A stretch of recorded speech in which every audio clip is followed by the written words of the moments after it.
Hi there. Happy just after the 250th birthday of the United States. To celebrate, we've decided to do two things.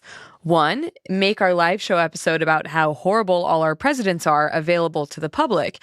And two, give our paid subscribers a bonus audio with fan favorite Devin O'Shea about how horrible their horses were, too. We recorded this last October at the Cheerful Earful Podcast Festival, which we will be returning to this year with a new special guest and theme. More on that, including ticket info, soon. Anyways, please enjoy learning about some really awful presidential meals if you haven't heard the episode before, and being reminded of them if you're a paid member of the pod. Back with a new episode next week. A list of sensitive themes and topics included in this episode can be found in the episode description.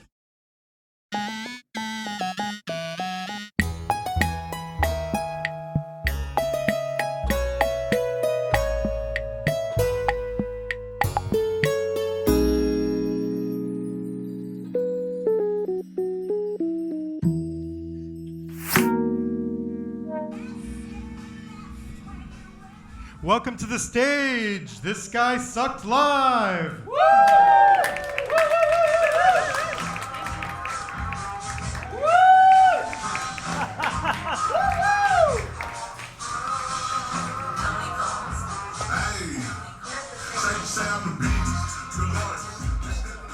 Welcome, everybody, to the very first live edition. Oh, shit, I'm dropping my stuff already.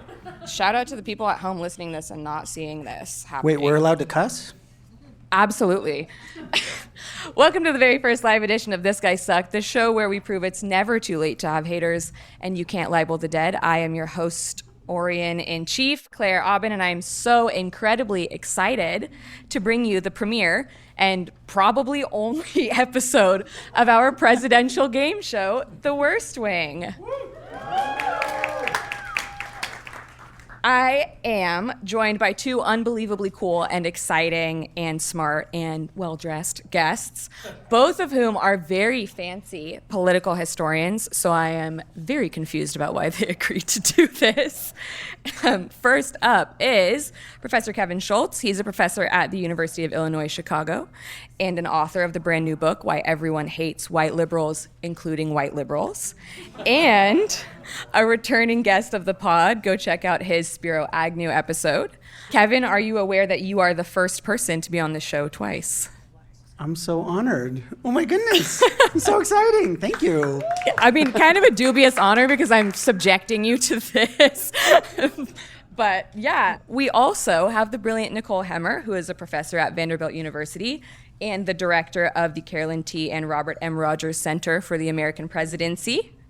If her voice sounds familiar to those listening at home or in the audience, she's also got a podcast. Hers is called This Day. It's by Radiotopia, and it's much more serious than this one. Nicole, why on earth would you subject yourself to this? I mean, we get to talk about presidents and we get to rag on presidents for a full hour. I'm 100% in. Perfect. Thank you both so much for agreeing to do this and also for flying here for it. And boy, are my arms tired. Despite a government shutdown. You have them on dad jokes? Immediately. The format for the night is fairly simple. I have invented a game show. You've each picked a president that you think is the absolute worst. You also both know, theoretically, a lot about other presidents. Over the course of the next 50 minutes, we are going to talk about the guys that you picked, and we're going to play some bad president-themed games, and at the end, everyone will be sad. But good thing you can go buy drinks at the bar to drown those fears. Anyways, this is going to be a points-based thing where whoever ends up with the most points wins, so that we don't have to decide which one of your presidents is worse than the other, because they are all bad in different overlapping ways, which is something we all agreed on backstage. We're doing points because that feels slightly better to me than deciding that one of you chose a worse president. The most fun part about this for me is that I don't even know that much presidential history. So it's really just kind of like a sadistic thing that I'm making you two do. Much like many presidents, I was given power and immediately abused it. So should we play some games? Let's do it. Let's go. Oh, wait, back. All right. The first game of the night is called the filibuster. Basically, you each get 10 minutes. We will cut you off to tell me and the audience everything they need to know about your guy and why he was the absolute worst. Unlike a normal filibuster, we, meaning me and the other guests, and possibly the audience, I don't know, haven't really thought that far ahead, can ask follow-up questions. At the end of this, I will award one of you 3 points and one of you 5 points in relation to an utterly arbitrary vibes-based system that I'll figure out as we go. Shout out to Amanda McLaughlin for being our scorekeeper for the night up front. The first filibusterer is the one and only Kevin Schultz, who has told me I'm supposed to call him Professor Kevin Michael Schultz the whole night. And he's here to talk about our, nope, wrong direction, 17th president. Take it away. Oh, wrong. One day I will press this. There we go, 17th president. Take it away, Kevin. Okay, on the way over, I was looking up actual quotes and things that I can use. Okay. And I did it on a janky back of an envelope, literally speaking. So I want to start with a quote to start us off on why Andrew Johnson is the worst president. So this is just going to kick us off with a little light stuff here. This country is for white men. And by God, as long as I'm president, it shall be a government for white men. So we can go from there, right? Do I win already? Is that it? So Andrew Johnson was the 17th president of the United States. And for those who don't know, he was the guy who became president after Abraham Lincoln got shot and died. He was the vice president at the time. And he was the one who famously allowed the Civil War, 4 years of bloody, awful killing. 600,000 people died in the Civil War, all to end slavery and to create a more just country. Then Andrew Johnson let it all slip away. He was, I think, because of some of the things that he did, which was basically allow the white Southern aristocracy to go back into power, all the awful presidents that came after him could do the kinds of things that they did. For instance, sort of, let's just say, Richard Nixon's Southern strategy, trying to undermine the opposition here, which is premised on racial subjugation of black people. Where does this continue when it was almost open for equality? Andrew Johnson, thanks so much for that. Okay, a couple things. Obviously, he was openly racist. I already started off with a quote that set that up for us. He also used his own personal insecurities to make the Battle of the Civil War a war that the North actually won, or as I like to call the North, the United States of America, actually won over not the South, but the Confederate States of America, to bring those states back into the United States of America. And that was a war that the North won, but the South ended up with all the spoils of victory in the long term, and that was because of Andrew Johnson. Okay, he was born poor, that's fine. I've got no beef with that. He never went to school. Sorry, that I've got no beef with that. Crazy thing for you to have no a beef problem with that. I've got no Check out beef this with that. poor kid. But what he did was he was always super insecure about the Southern wealthy planter elites who would literally ride around on horses head high above him, looking down on him. And he thought those were the people that you needed to impress in order to make your way in the world. So he spent his whole career trying to kiss the ass of the rich white Southerners. He had a terrible personality as well. Partly because he was so insecure about this. He obviously used swear words all the time. He was a terrible drunkard who went around and just sort of picked fights all the time. He famously got so drunk at the inauguration of 1865 when he was sworn in as Vice President of the United States that it became national news. That is very, very drunk. And he had no curiosity at all. No curiosity about how the world worked, about what other people's lives might be like. All he wanted to do was empower himself and impress that Southern white aristocracy. So anybody that got in his way, he picked a fight. And all he wanted to do was fight. Abraham Lincoln, we all know, is famous for his band of brothers attitude, his cabinet of dissent, bringing together all these factions in the United States to try and forge together to create a nation. Andrew Johnson comes in, and that is not at all what he wants to do. He wants to destroy the country and make sure that everybody pays homage to him. One of my favorite things that happened, a horrible thing, but it maybe hits a little close to home, is he made his cabinet swear loyalty oaths to him. Ooh. And if you did not want to swear a loyalty oath to the President of the United States, he summarily fired you. The problem was that was illegal. So he is the first president to ever be impeached. Yet another reason to hate this guy. He was the first president to be impeached. He barely escaped by one vote, his impeachment vote, or else he would have lost his job.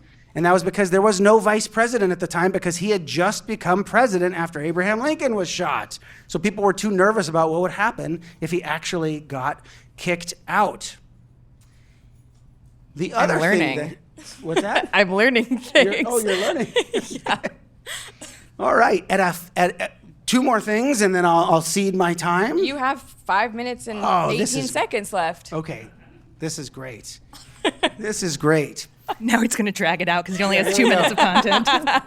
After the Civil War, they created a Freedmen's Bureau, which was a government agency that helped the previously enslaved black population get things like an education, learn how to read, learn how to vote, health care, things like this was under the operation of the Freedmen's Bureau, which was run by a guy named O.O. Howard, who is the namesake of Howard University. You might have heard of Howard University in Washington, D.C., where my dad went to dental school.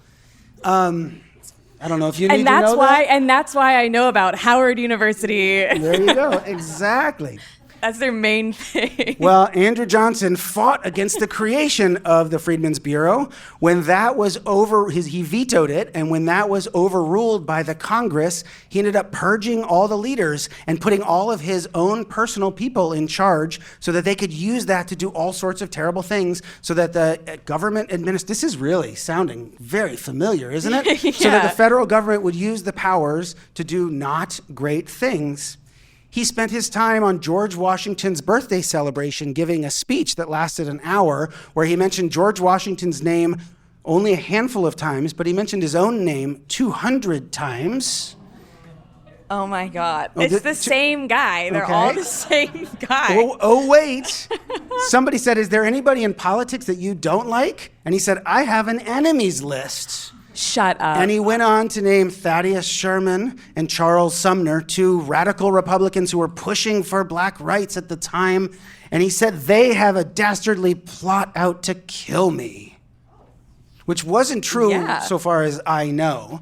But lo and behold, all of a sudden, his supporters went after Charles Sumner and Thaddeus Stevens for their supposed, and as far as I can tell, make-believe assassination attempts. Sure. But here's the worst thing that I could say about Andrew Johnson. When the Civil War ended, all of a sudden, the Union Army, the United States Army, as I like to call it, came through the South, and all the planter class, the rich white slaveholders, they fled or they were imprisoned or they had fought and just went away. And the formerly enslaved people followed the Union soldiers and they freed themselves, as us historians like to say. They weren't freed, but they said, no way, I'm out of here. And they got behind the Union lines and freed themselves. Then some of those formerly enslaved people, now free people, now going to freedmen schools, now going to freedmen hospitals to get health care, they started to work the land that had been places where they were enslaved. They started to take over the land. There was this promise that Spike Lee reminded us of called 40 acres and a mule. We should give all the formerly enslaved people 40 acres and a mule was the promise. And where is this land going to come from? All of those huge plantations that were owned by the planter class. Well, when Andrew Johnson was president, instead of allowing that to happen, he decided that he was going to offer amnesty to the rich white Southerners who he had looked up to as a boy. But in order to get amnesty and get your land back, you had to travel to Washington, D.C. and plead personally to the president And once he thought that you were worthy and you sucked up enough, then he would give you amnesty. There was a line of suitors around the White House waiting to get all their land back. And guess what? They all showed up. They all kissed the ring. They got their land back. Those formerly enslaved people were legally tossed off the land. And shortly thereafter, the southern states get invited back into the United States of America, and they all pass what are called black codes, which some historians call slavery by another name. These were laws put in place that kept black people from basically being free, from being allowed to transport themselves, from being allowed to own land. So, after 4 years of bloodshed in the name of slavery, because of what Andrew Johnson did, we did not have racial equality in the United States when there was a small sliver of hope that it could come about. And whatever hope there would be, Andrew Johnson pulled the rug out, and we've been living with the consequences ever since. That was very good. That was a very good filibuster. That's right. That guy sucks. That guy sucks. And he sucks. He sucks so much. And you came in with 20 seconds to spare. Well done. Okay, my third point. I do like that you added one of the reasons he's a bad person is that he swears a lot. And if that's the case, I'm fucked. Let me just say. Know thyself. Do you have any follow-up questions for that, Nikki? I just need to agree that guy sucked. Like, he did a lot of sucky things. He was a bad president. I will say also that this was, like, when I say Kevin snapped up Andrew Johnson immediately when he was invited on, that was part of him agreeing to come on the show, was being like, okay, but only if I get to say Andrew Johnson as my guy. And when I invited Nikki, she was like, does he already have Andrew Johnson?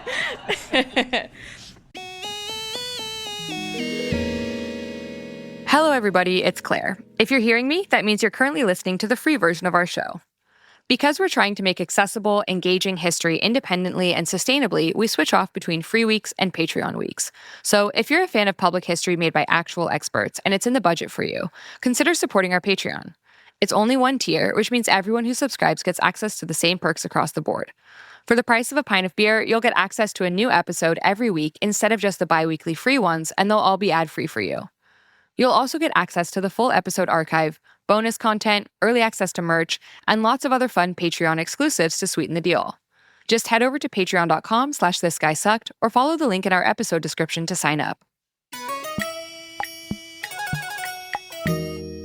All right, let's move to our next filibuster. The second filibuster is, you guessed it, Nicole Hemmer, who came here to make a statement about our 37th president. Also a guy who sucked. Look, I think we can all agree. Andrew Johnson, terrible president. So terrible, in fact, a little obvious. Now, in the case of Richard Nixon, I personally think it's a little obvious too, but there's actually a case that needs to be made because there are a lot of people out there who are trying to rehab the reputation of Richard Nixon.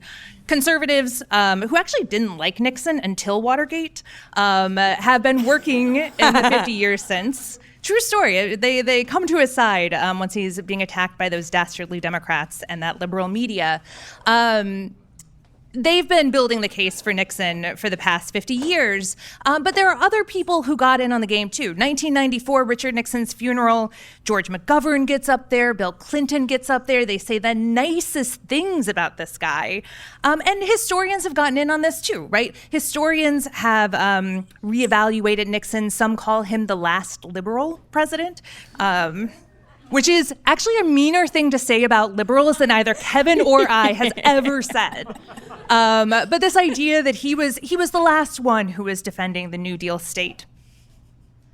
I disagree with that. I think that Nixon is the architect of our modern politics, derogatory. He is somebody who made the world that we live in now. And you'll hear echoes through Andrew Johnson. You will hear basically just like deep foreshadowing with Richard Nixon. He's somebody who came up, he made his name through red baiting, ruining people's lives by accusing them of being communists.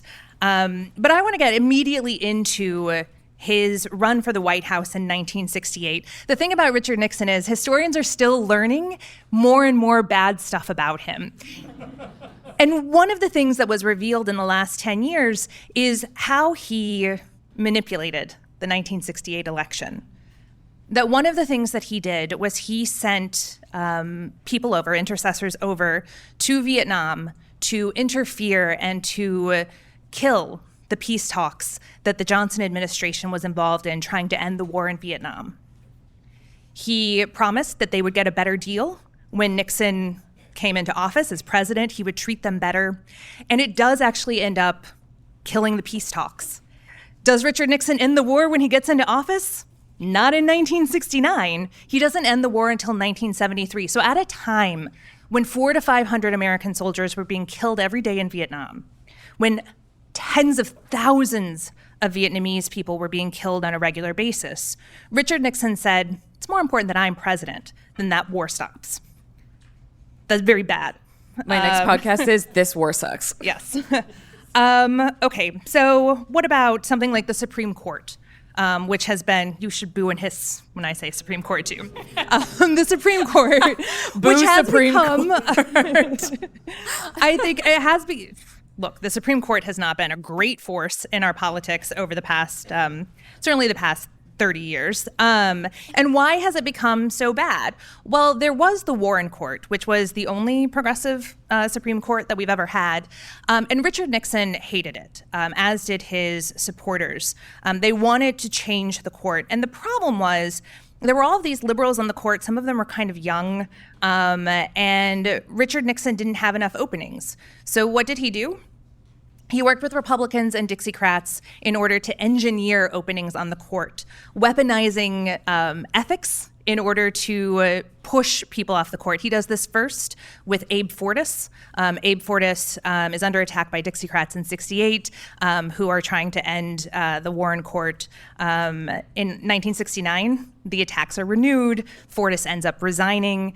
Nixon is so excited that he's created an opening on the court. He looks around and he's like, well, William Douglas is also a liberal on the court. Well, let's just come up with something that we can push him out for too. And so they spend much of 1970 trying to create a new opening on the court by just coming up with new charges against Douglas. Now, Douglas sticks it out. And in fact, Douglas, who was thinking about retiring, says, over my dead body am I going to leave this court while Richard Nixon is president. And he stays on. He stays on until after Nixon resigns. But Nixon does dedicate himself to putting what he calls strict constructionists on the court, including William Rehnquist, another guy who really sucks, and starts to remake the court into what we know it as today. Well, let's take somebody else, William Calley. The Vietnam War is a through line for Nixon, and so are sucky guys who he's surrounded by. William Calley, for those of you who don't recognize the name, was one of the main architects of the My Lai massacre. This was a massacre in Vietnam that many U.S. soldiers participated in. They killed hundreds of women and babies and old men who were unarmed. And William Calley goes to trial for this. And Calley is found guilty for 22 murders. He's sentenced to life with hard labor. And as soon as he's sentenced, Richard Nixon interferes in the process. He says, this guy, why should he suffer by spending his time in the brig? Let's put him on house arrest while he plays out his appeals. Because, he did volunteer to serve his country. Like, why would we punish him by throwing him in prison? So Richard Nixon also went to bat for war criminals, which is another bad thing that he did. He was high a lot of the time and drunk a lot of the time. He was on pills. Yeah. And if you're a DJ, that's awesome. Great.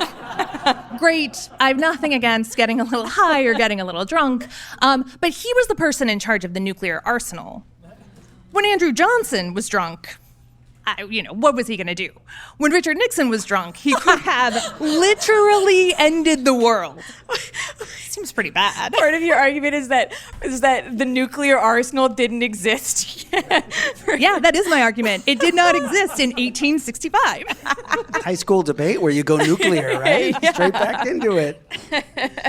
But the other thing that I think is worth talking about with Richard Nixon is how he set the precedent for presidential lawlessness. And I think Nixon is often held up as like the guy who got caught, the guy who was forced to resign, the guy who the Supreme Court looked at and he said, well, I have all of this executive privilege. I don't have to turn over evidence to you. And the Supreme Court said, no, you have to turn over evidence.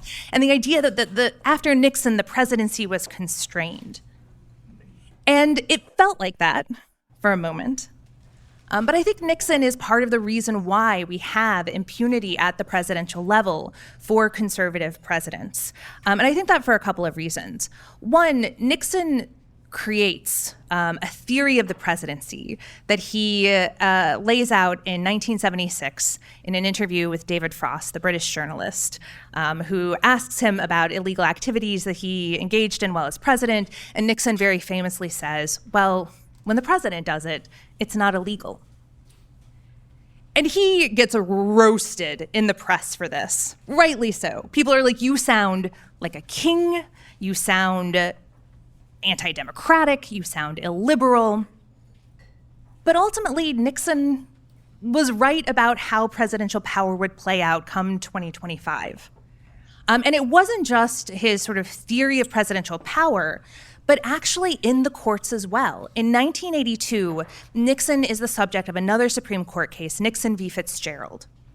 This was a case that never should have gone to the courts. We can get into that if you want, but it does. Nixon and Fitzgerald have a bet on how this is going to play out. It's a civil suit that's being brought against Nixon, and the question on the table is, can you sue civilly a president for the things he does while in office? And the Supreme Court, again, never should have taken the case, it takes the case, and they invent the doctrine of presidential immunity. They say presidents are absolutely immune from civil suit. So a good 40 years before Trump v. US, we have Nixon v. Fitzgerald that is beginning to lay the groundwork for a legal theory that says when the president does it, it's not illegal. How much time do I have left? 55 seconds. 55 seconds. Okay. Then I am going to end with somebody whose words are even better than mine when it comes to Richard Nixon, and that is Hunter S. Thompson, who wrote an obituary for Richard Nixon in 1994. And he said, Nixon's spirit will be with us for the rest of our lives. He has poisoned our water forever. Nixon will be remembered as a classic case of a smart man shitting in his own nest. You're a bad person now. I know. He continues, but he also shit in our nests. And that was the crime that history will burn on his memory like a brand, by disgracing and degrading the presidency of the United States, by fleeing the White House like a diseased cur. Richard Nixon broke the heart of the American dream. Oh, that was also a very good filibuster, can I just say? And you ended exactly at 10 minutes, which is incredible. Clock management, baby. You've done this before. Kevin, do you have any follow-up questions? Normally, I wouldn't help your cause, but since we found out that Claire forgot to buy the prize for the winner, it doesn't matter. That's not true. What are we even doing up here? Yeah, what are we even doing up here? Exactly. I would say that one of the great joys of being an American in the 21st century is every so often you get a new batch released of the Nixon tapes because he recorded everything in the White House. And so they're really entertaining to listen to, except when you realize the sort of awful drama and trauma that he brought about. Yeah. You didn't even mention any of the casual racism, the targeting the Jews, the anti-Semitism, and all this kind of stuff. But what really comes out in the tapes is he really set in motion the us versus them politics that we have now, the polarization. He followed not necessarily the Southern strategy, because I baited you into saying that, so you pulled it out, darn it. But pulled out the enemies list too. Yeah, the enemies list too. But this notion that the Republican Party in particular could have a majority just by focusing on the South and the Midwest, and it could use the East Coast and the West Coast to create resentments. And that's the kind of politics Nixon helped usher in, and I think we live with today. So that's a point in your favor. I'll You're take welcome. Speaking of points, it's the first points giving moment of the night. I think 5 points is going to go to Professor Kevin Michael Schultz for arguing 2 presidents for some reason. Fair. Deciding to do his president and saying, and you know what, Nikki's right. On top of that, here's more about Nixon. And Nikki will get 3 points for the first round. I will say that's also the round where you get the least points for the most amount of work, which feels really stupid that I planned it this way. For our second game of the night, we will be playing Name That President. Like all of sure. Like all of the games for the night, it's very simple. I will tell you a weird thing a president did. Our players will get to ring their little bells, and whoever rings in first will get to tell us which president it was for a point, and any other interesting context for a potential bonus point. So if you can explain what the fuck is going on here or tell us what you know about this, you might get 2 points. There are 10 weird things, so a whopping 20 possible points. I have no idea if you'll know these or not. We'll find out. We are also not confident that we'll know that. I knew almost none of them going into this. So that's I had a fun time planning this. Again, I'm telling you, this is like a very sadistic thing I'm doing to you guys. Okay, first up, which president regularly drove his car into a lake to scare his guests? Lyndon Johnson. You're so right. Yes. Our first LBJ, well, our only LBJ of the night. That was in Texas on the Johnson farm. And if you go visit it today, it's a delightful museum. But then you see the lake. And if you talk with the poor person who's working there but probably unemployed currently, Well, yeah. then they'll tell you the story. So how many cars did he go through? Oh, here's the fun thing about this. 2 points to Kevin for that, can I just say, because you knew the context. So he had something called an amphicar, which was manufactured in West Germany, if that's not the most West German shit you've ever heard in your life. Amanda's making a crazy face from the audience right now. She knows. Manufactured in West Germany and could be both a car and a boat. He used to drive his guests down a hill. And when he was doing that, he would freak out and say that the brakes were malfunctioning to terrify his guests, whereupon they crashed into his lake. You know what? That's dick. awesome. What a dick, for Totally sure. So the answer is 1 car. That's how many Great. cars he went through. Honestly, more economical. Yeah, and can I also just mention that we could have talked about like 1,000 things that LBJ did that were extremely far outside of the like accepted social norm. What a dick. Well, in more ways than one, can we just say? Like usually they involve his genitalia or Yeah. like bathroom stuff. Jumbo. Yeah, his. I was What, gonna it had put a that. name? That's His- what he called it. Okay. His penis was named Jumbo, so that's a bonus LBJ fact for you. But I went with one that I thought was just like kind of strange and not disgusting. We thank you. But there are many, many things that he did that were very weird and bad, can I just say? For our next one, which president skinny dipped in the Potomac every morning? You can also guess. FDR? No.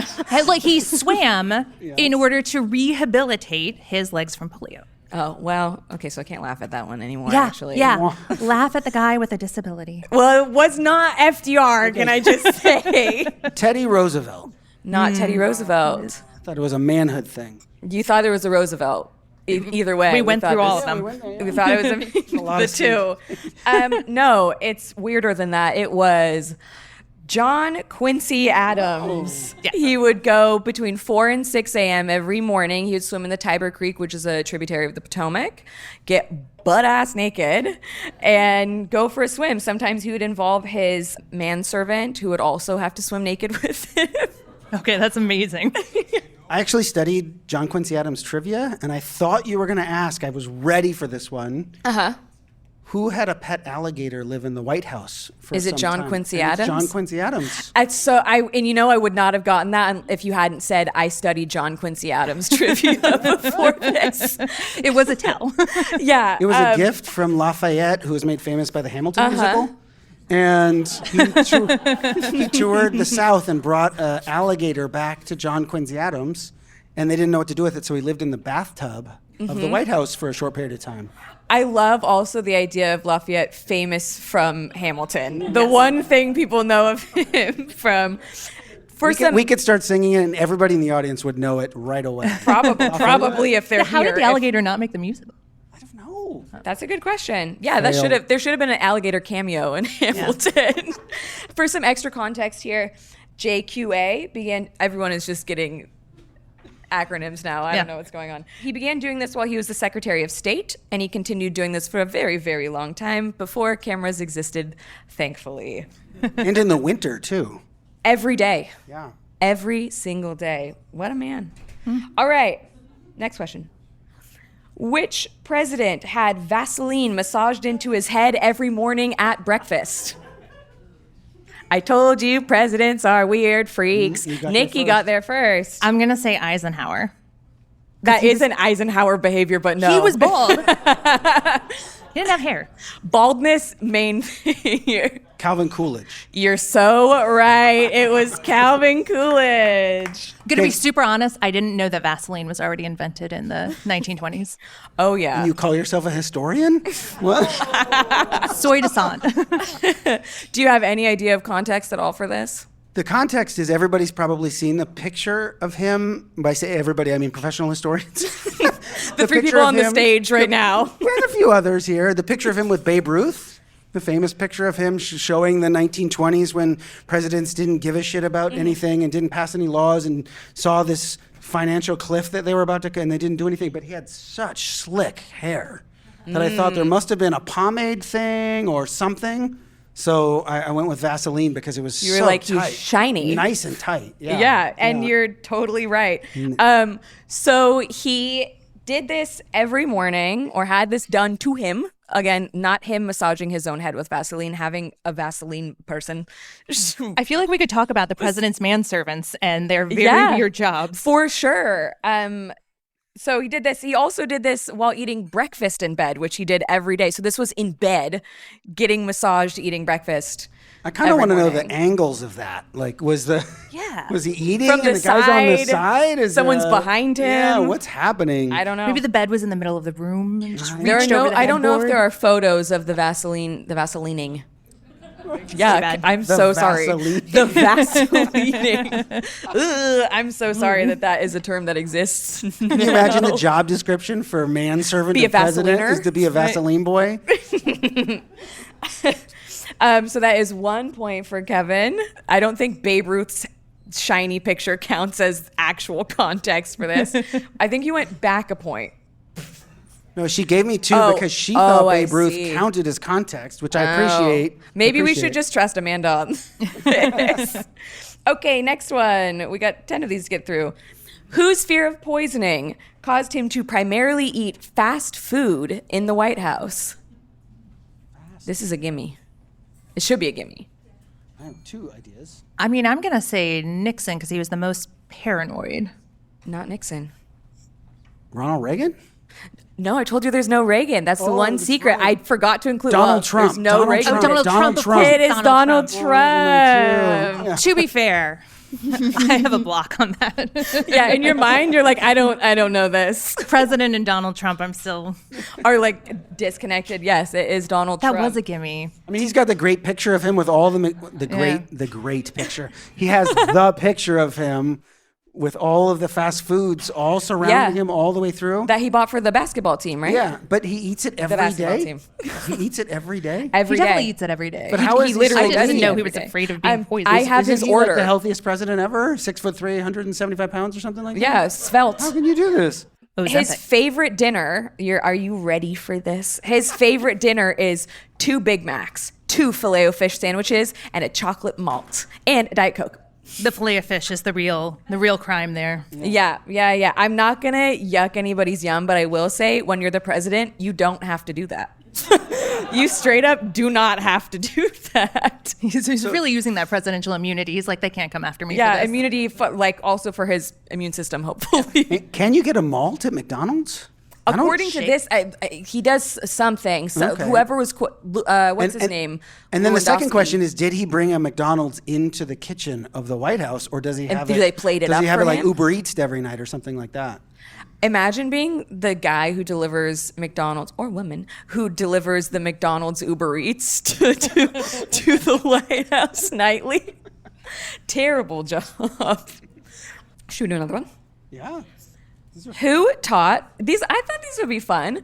Who taught his pet parrot? Oh yeah, there's a monitor. Oh, 1 second. I have to read it for the listeners. I'm doing the Jeopardy thing. Who taught his pet parrot? Fuck. Who taught his pet parrot to curse vividly, which it allegedly then did in the middle of his funeral? Andrew Jackson. You're so right. It was Andrew Jackson. We know that Andrew Jackson is a bad man because Yeah. he swore, and his parents swore. So his parrot is in hell with him, I guess. Oh wait, no.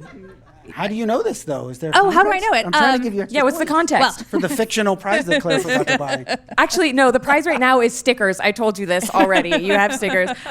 For everyone at home and in the audience, I ordered the prize too late and it didn't get here in time, so they get New York themed stickers as their prize for the night. So he was very much a man of the people kind of person, and so that explains the swearing. It was actually kind of like, think of the parrot as like a proto-Nixon tape. They didn't have the technology, Kevin. Or the arsenal yet. That's right. Yeah, and I think that we have an episode of This Day where we talk about the swearing parrot of Andrew Jackson. Whoa. Leg up on this. Yeah, the parrot was named Paul, like Poll, sometimes called Polly. That's right. Yep. Was an African gray, and he had originally bought her as a gift for his wife. The funeral part of this anecdote is somewhat apocryphal, although we do know for sure that he taught her to swear. He did a lot of very horrific things, this being one of the least bad, least weird things that he did. He has a cool bird. Yeah. That's great. There's also, there was a letter written between his nephew used to watch the parrot for him when he was off doing president things. And his nephew wrote him a letter saying, she's still good. She's fat and saucy. To describe her like temperament. I like that's it. a fun thing. And African That's where grays I've got live that. for such a long time. She outlived him, Yeah. obviously, through the funeral situation. And like his kids had to deal with this parrot. With that too, fat he and got. saucy parrot. A fat and saucy saucy parrot. Okay, next one. This is the only thing I know about this president. Who died of gastroenteritis, possibly caused by his consumption of a copious amount of milk and cherries at a 4th of July picnic? Is it Taft? Not Taft. Yeah, ding in. Not Taft, though.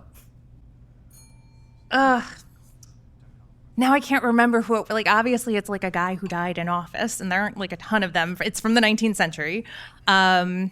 He died gonna of consumption. I don't know if he I'm died going to in say office. William Henry Harrison, because that's the only one that I can remember who died. They say he died because he wasn't wearing a hat, but maybe it was the cherries. What? Now, he didn't live long enough to make it to July 4th because he died in month end. It was Zachary Taylor. So Zachary Taylor died in 1850, and pasteurization did not hit the American mainstream until the mid-1880s. So that's what can happen to you if you drink raw milk, RFK. You just die immediately.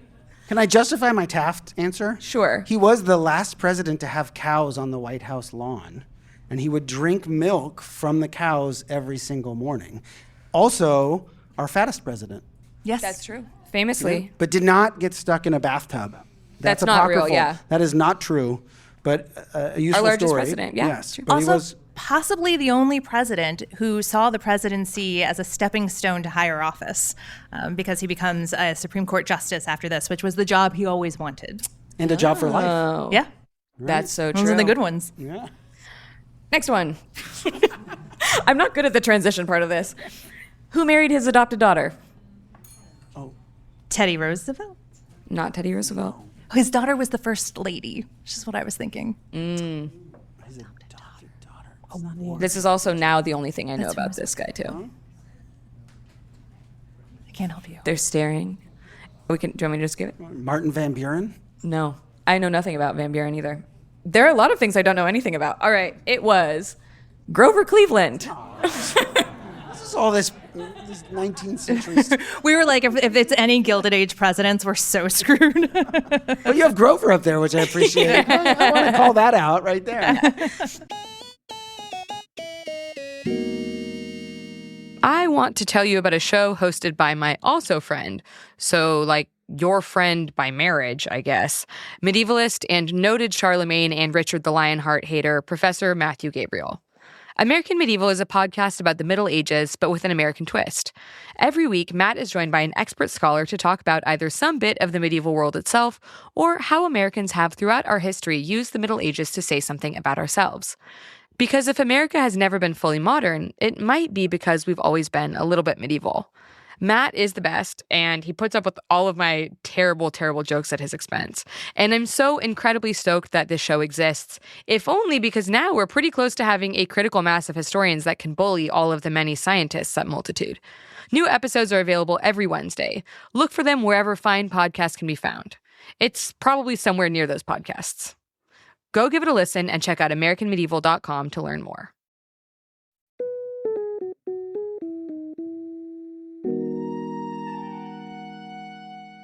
I need to tell you the worst part of Francis Folsom Cleveland's Wikipedia page.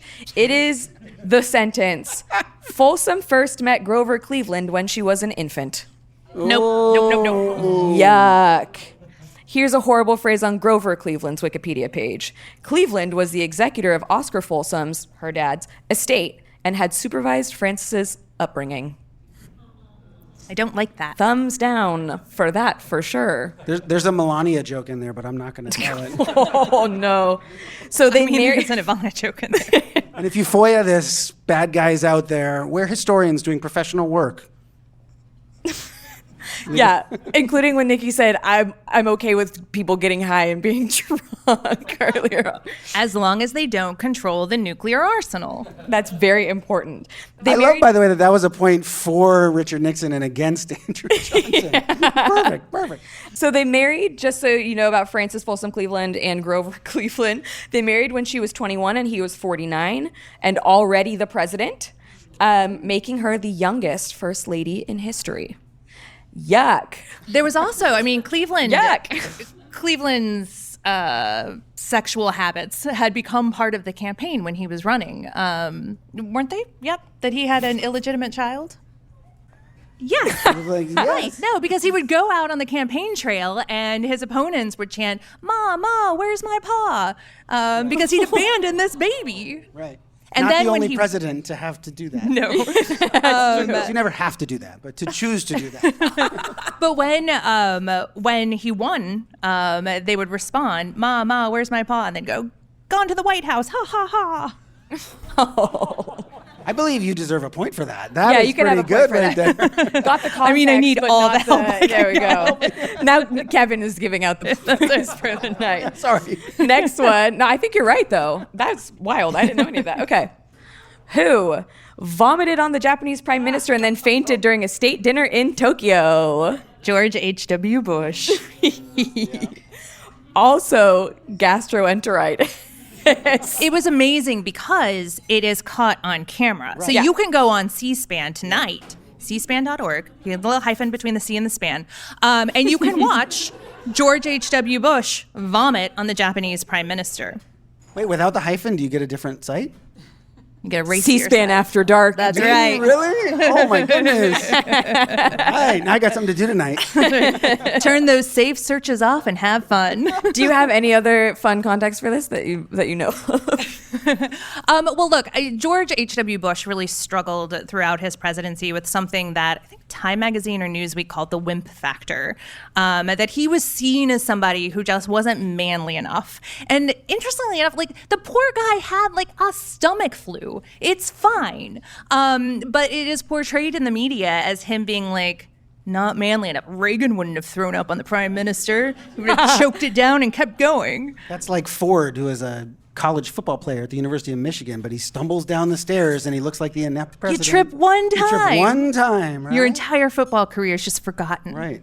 The escalator stops and you jerk forward and everybody just thinks you're an idiot.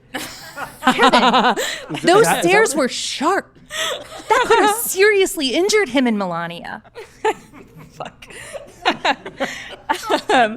If Just- you're listening out there. First, if I anyone's defended you. listening, the FBI agents in our phones.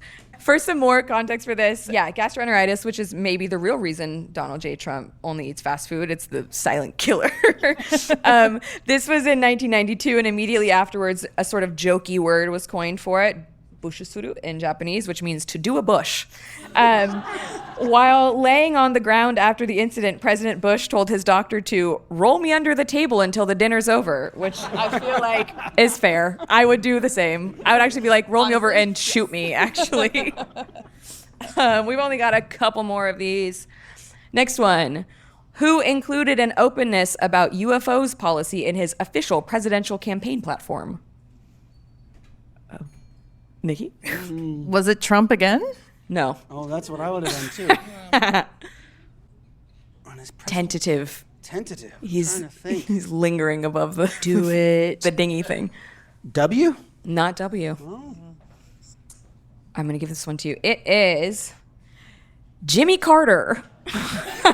Oh, that's a surprise. You know what? I like him better. Yeah. He reportedly saw a UFO in 1969 in Georgia, a few years after which he filed an official report with the International UFO Bureau. During his I didn't know this. Do you I know didn't this? know. This He was is new. taken. Yeah. What actually happened is that we had a lizard Jimmy Carter. I an mean, alien. somebody should look into it. Yeah. During his 1976 presidential election campaign, he said the following to reporters. One thing's for sure, I'll never make fun of people who say they've seen unidentified objects in the sky.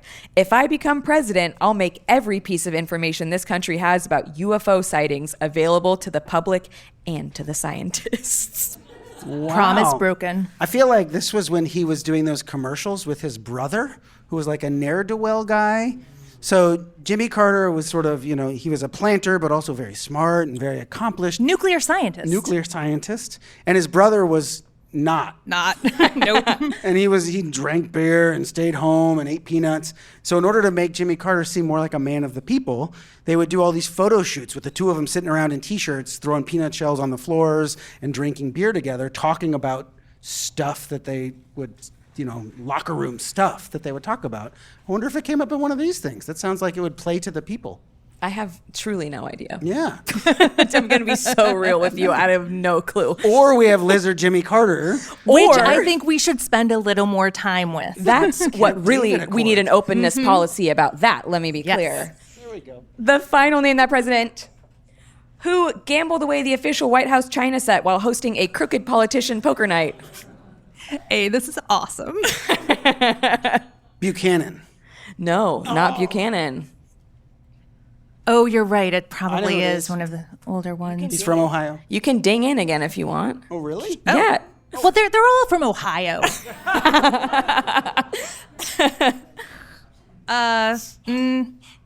Harding. You think it's Harding? Oh, it would be interesting if it was Harding. I'm Well, ask Claire. She knows. Do you want? going to say McKinley.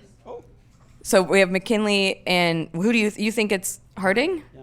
You're so right. It's Harding. Oh, yeah. I know. I just couldn't take it. And also, Glad you didn't say what a dick. This is another slightly apocryphal Harding, one. whose penis's name was Jerry. Those are the only two I know, Yuck, but damn. I've shared them both. I'm very happy And about how that. do you know this? Please inform our Because audience. he wrote these amazing love letters to the woman he was having sex with, and they all became public, and they are awesome. He invited her to climb Mount Jerry. Super dirty stuff. It's super dirty stuff. And the Yeah. New York Times published it all. So after you're finished looking at C-SPAN After Dark, then go to the New York Times After Dark and check out those love letters because they are 3 chili peppers spicy. Ooh. Like your Rate My Professor rating. C-SPAN After Dark. Can I get a context point? Sure. Okay, Warren G. Harding from Ohio, only because I thought of him as one of my possible worst presidents. He distrusted experts. So he fired all the experts at the White House and brought all of his Ohio boys to the White House. And then he ran the government like a mafioso king. And things did not go very well. There was one corruption scandal after another corruption scandal. And so it just tracks and makes some sense that he would be playing poker with all of his buddies. Yeah. And if this guy hadn't died in the middle of being president, he absolutely would have been impeached. Don't you think? Yeah. So this is another slightly apocryphal one that comes from an account told by one of his friends. So please just indulge me. We can't officially say he definitely did this, but we're pretty sure he did. Apparently, he would regularly hold game nights at the White House populated by his less moral politician friends, and was also apparently very bad at gambling, leading to a losing hand that also lost some important dishes. And there you go. That was Name That President. We've got our next game, which is Bad Libs, which is meant to be a play on Mad Libs, but also sounds like I'm criticizing liberals, which makes it an accidental double pun. I have 7 quotes with a word or phrase redacted. If you can correctly guess or remember the phrase missing from the quote, you get a point. If you can remember the person who said it, you get another point. If you can tell me the context for it, you might even get a 3rd point. Who knows?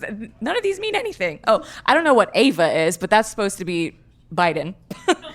That is Biden. There's some strange thing floating in the middle. So let's start. This one is a gimme. When the president does it, that means it's Not illegal. Yeah. I mean, I had to. I already You said can it. have that one. You can have that one. So you said 76. I have this as 77. I don't know which one is right. No, I think you're right. What context do you have for it? Well, these were the Frost-Nixon interviews, and they took place at the seaside home that one of Nixon's big donors owned. In California. In California. And it was the first interview that Nixon had really done since he had left office. And in many ways, it was seen by the American people as we didn't get to see Richard Nixon on trial because Ford pardoned him, another bad guy, because Ford pardoned him. And so this will be our chance. The only thing was, of course, it's not a trial, right? He's not under oath. He was paid $600,000 for the privilege of sitting down for these interviews. But this was the big moment that comes out of all those interviews. Absolutely. That's, what did I say? You got the person, you got the thing. So 3 points for that. Wow. And the context. I told you these Surging are back. Totally arbitrary. I don't fully know why some of these are worth more than others. Next one. The blank offers a rare opportunity to move towards an historic period of cooperation. Out of these troubled times, our 5th objective, a new world order, can emerge. So I'm not going to know the exact phrase, I don't think, but let's say the end of the Cold War. That's what George H.W. Bush, who says the quote, is referring to. One might think, but that's not what he was. That's not what he says, but that's who said it. 9/11? So he wasn't president during 9/11. Oh, wait, H.W. Bush. I thought. I just didn't know what the phrase was. Oh, but you know that it's. I know that. Yeah, it's the New World Order quote. Okay. Well, this one is H.W. at the bottom. Bush. Yeah, H.W. Yeah. So not She president. doesn't get a point. She didn't say H.W. Yeah, she did. Oh, darn it. Okay. Oh, well. Okay, the full quote is, "The crisis in the Persian Gulf, as grave as it is, also offers a rare opportunity to move towards a historic period of cooperation." This is set in 1990. You might be shocked to learn that the Gulf War, which includes things like Desert Storm, did not, in fact, lead to a historic period of cooperation, and in fact, led to the death of between 175,000 and 300,000 Iraqis, which I would personally describe as being slightly more than troubling times. Not great. Not great. We don't love that one. Next. Mr. Jefferson meant blank. Think about Hamilton. Okay, we got to start from the beginning. Just ding all the way. 1776. Mr. Jefferson meant I have nullification? no clue. All right. It is. Mr. Jefferson meant the white race from Andrew Johnson in known this one. 1859. Yeah. This is in a speech while discussing the Declaration of Independence and the idea that all men are created equal. Johnson said, No. They're not, actually. And I added here for context, but you already said it, that he also said, this is a country for white men, and by God, as long as I am president, it shall be a government for white men. So this guy, really into white men. Yeah. Let me tell you. This president. What a dick. We need like a what a dick sound button to press whenever this happens. Does anyone have any other interest? I mean, you already gave 10 minutes of context for this. Yeah. Next one. History will blank from every unjust aspersion. Wow. I do not know, and I would embarrass myself by guessing. That's totally fine. I'm trying to make it out behind the little block out. The redaction. Yeah, exactly. I don't know. I thought these ones might be harder, and they are. Yeah. History will vindicate my memory from every unjust aspersion, and that is James Buchanan in 1868. Incorrect. He said that, well, yeah, he said this on his deathbed. History did not, in fact, vindicate his memory, especially because of, like, the Civil War, which started at the end of his presidential term. His reputation has been consistently abysmal among historians, political scientists, and the general public alike. He is regularly ranked at last or near last in polls among historians and journalists of which presidents they think were the worst. He was a finalist in my calculus. Was he? Yeah. Oh, he was a finalist, yeah. Yeah, I was looking at, like, there were a bunch of polls in the 90s where they asked presidents who the worst, or presidents, they asked historians who the worst president was, and James Buchanan ranked last in all of them. Because he made things worse, and things were already pretty bad. And I think to the extent that you believe in contingency, right? Like maybe a different president, probably not by the 1850s, but like maybe a different president could have set the U.S. on a different course. Instead, he sends it on like the crash course to war, and it just made everything worse. I just love the idea of being on your deathbed and being like, eventually they'll know I was a good guy. Eventually they'll figure out. Like, he's literally dying and being like, history will vindicate me. Yeah, are people going to hate me? Can I advise you not to live your life like that? Like, I don't think that's a bad idea right there. Being like, it'll be fine probably one day. I don't know. One of the interesting things about these polls of presidents that you're talking about, where Buchanan always ends up near the bottom, is they interviewed a bunch of historians or polled a bunch of historians before the civil rights movement on who the worst president was. And Andrew Johnson didn't even make the list because all the people they were asking were white dudes who didn't necessarily care about the fate of black people. You mean the only people who are allowed to be historians? Or so I'm told. We wonder why everyone hates white liberals, right? This was back when Reconstruction was like the terrible Reconstruction. Boo. Because it brought out all of these corrupt black people into political office, right? This was the old theory that they had in the early 20th century about what Reconstruction was. And then the civil rights movement happened and everybody said, oh shit, we need to rethink where this all came from. Maybe Johnson my guy started to go towards the guy. bottom. Yeah. And then the universe gave us Phoner. Basically. To even the scales. To even the scales. All right, next one. I just want you to think big, for Christ's sakes. You're so goddamn concerned about blank, and I don't give a damn. I don't care. Re-election? No. Yeah, I mean, it definitely has a Nixon cadence to it. Say the which Jews. Means, say the Jews. I was about to say, like, actually, he did give a damn about the Jews, which I'm really worried that the blurred out word is a slur. I would not do that. I want to be really clear. There's no point in which I will be saying a slur on this or any show. Yeah, I don't know what it is. All right, you're so right. It is Nixon. There's a part that I didn't include in this too, which is, I just want you to think big, Henry, for Christ's sakes. You're so goddamn concerned about civilians, and I don't give a damn. I don't care. My war criminal Secretary of State has too big of a heart. Exactly. And the context is he was asking if it would be fine to use a nuclear bomb in Vietnam. You have to be so awful if you feel like Henry Kissinger is the guy keeping you from doing bad stuff. Henry Kissinger was the angel on his shoulder. Yeah, which is wild. That's bad. Because he's like just the devil in basically every other possible context. Here's my other Nixon sort of fact. I spent a lot of years listening to the Nixon tapes, and Nixon was a Quaker. which means he should have been a pacifist. But and in one of the tapes, he is talking about student protesters, and one of the student protesters was a Quaker, and he was like, "I wish they would just shoot that fucking Quaker right in the face."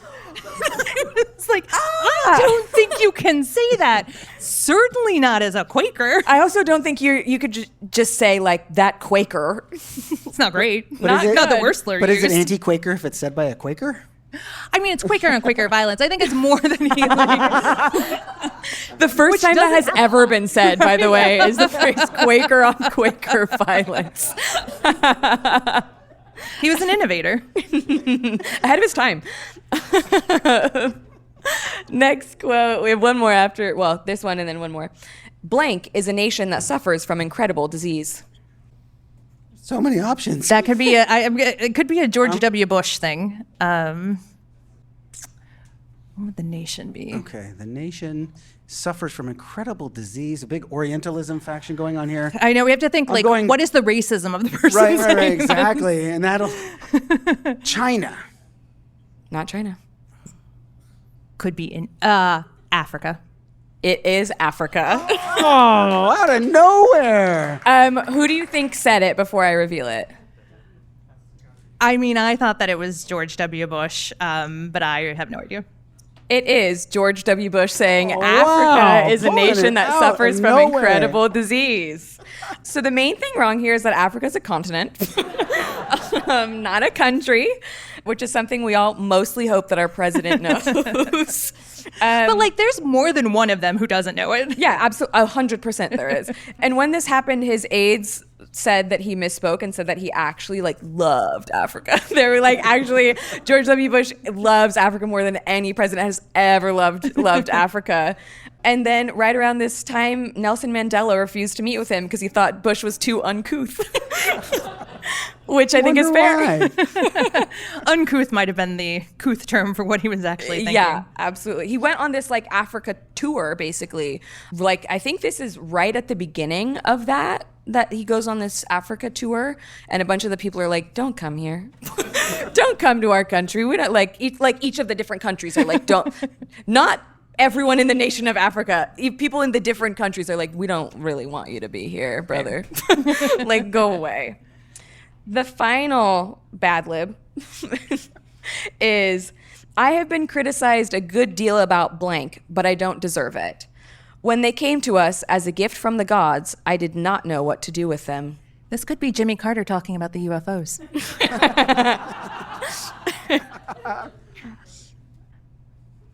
We're pondering, we're adjusting. Gift from the gods. I'm thinking it's slavery or black Could people. be. Oh, it could be. It's not, but it could be. Okay. That also would fit something that a lot of presidents would have we need said. to go category of racisms here. Yeah. I mean, you're on the right track with it being racist. And for Native sure. Americans was be my next thing, but then that doesn't, gift from the gods. Do we want the answer? We do want the answer. Okay. Is it the Irish?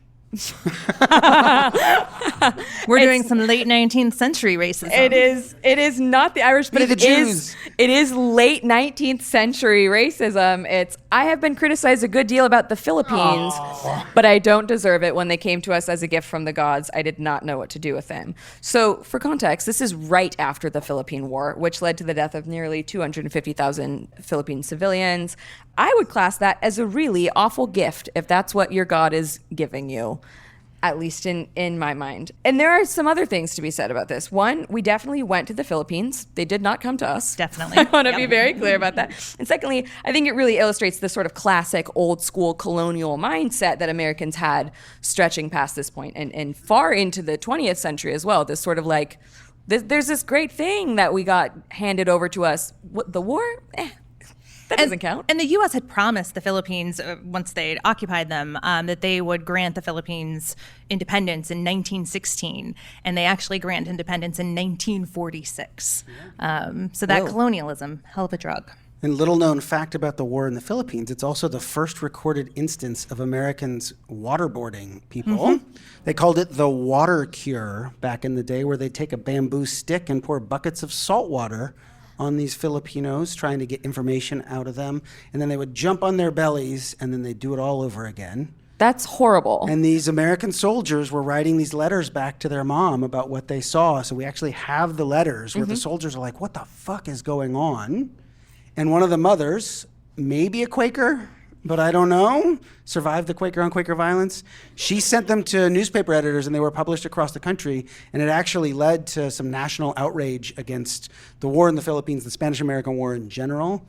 Obviously, it didn't slow America's imperial adventure, but it did bring human rights to the table for the first time-ish. I mean, it is interesting to then after that be like, well, I didn't know what to do with them. And so I did something crazy with them, basically, in response. All right, we are on to our final game of the night. Right now, the scores for people who can't see them back there is 10 points for Professor Kevin Michael Schultz and 15 points for Nicole Hemmer. Just so you know, this is where we're at. I don't know. Well, I got to test the scoring here. This brings us to our final minigame / sub-game of the night. In this game, I would like you to just list reasons you wouldn't want your respective guys, AJ and Nixon, to sit next to you at a dinner party. We'll switch off between the two of you. So, like, Nikki will give a reason, and then Professor Kevin Michael, I have to stop saying that. Then Kevin will give a reason, and then Nikki, and then until you run out of reasons and we run out of time. You are allowed and encouraged to expand on your reason and can be as obscure or as obvious as you like. You get a point for every convincing reason you list. And I will ding a bell to give, no, I don't have a bell. I'll say point. I'll ding a bell for a point. And then at the end, we'll have a winner for the night. Easy peasy.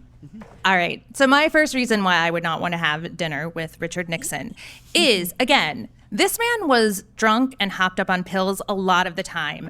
And again, while that makes some people very fun dinner party guests, it just amped up Nixon's paranoia. He got very slurry, and he, as I will talk about in my second point, let the slurs fly.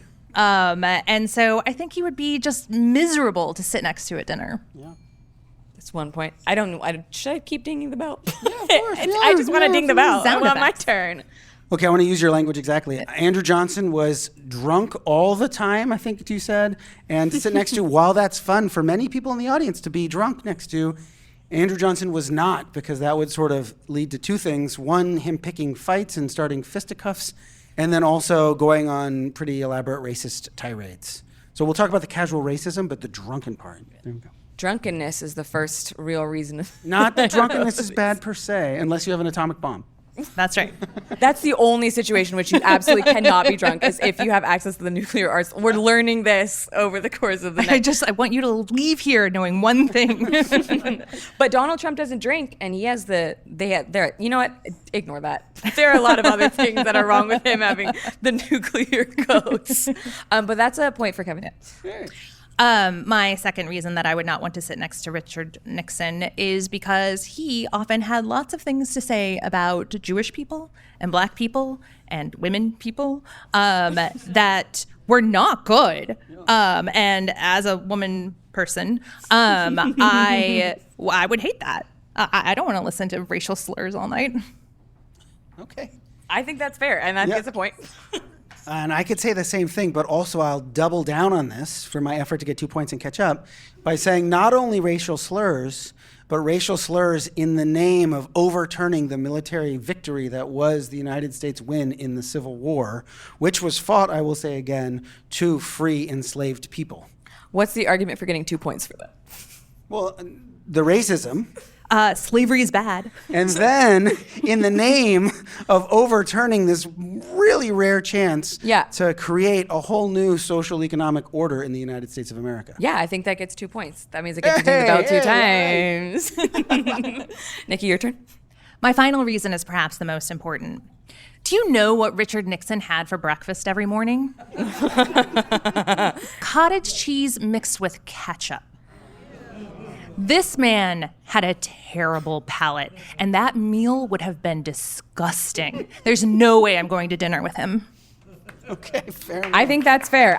You don't want to sit next to that and smell it.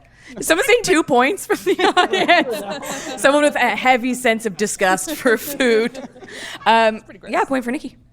All right. Kevin, I think you could also keep doing more if you had more after this and you wanted to catch up on I don't know any dietary habits other than the excessive drinking. I should have studied that.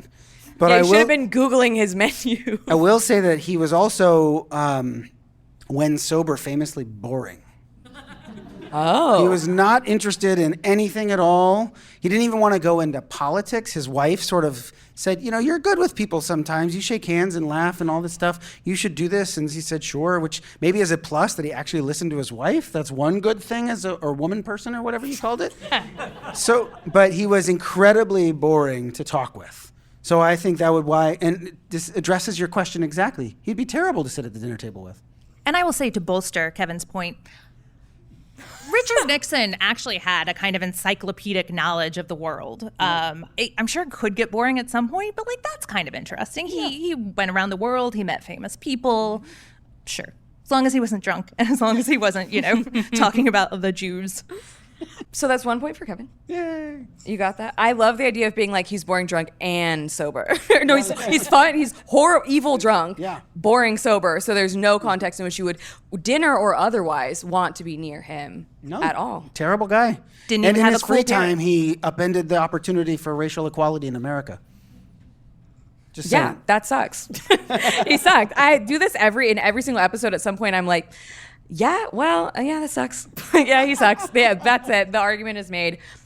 That is the end of our game show for the night. Let me just crown? We don't do crowns here. Let me sticker a winner. With 14 points, Kevin Schultz. And with 18 points, the winner of the night, Professor Nicole Hemmer. Yay. Thank you so much for indulging me in this. And thank you to everyone who came out. Thank you to Amanda and Carly for keeping score. Thank you to Caveat for hosting us, Cheerful Earful for putting on the festival. Again, I really am amazed that you were willing to do this. So thank you for listening and for being here. Thanks, Claire.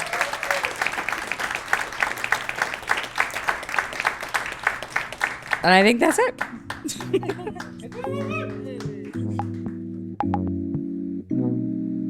Thanks for tuning into this episode of This Guy Sucked, a member of the Multitude Podcast Collective.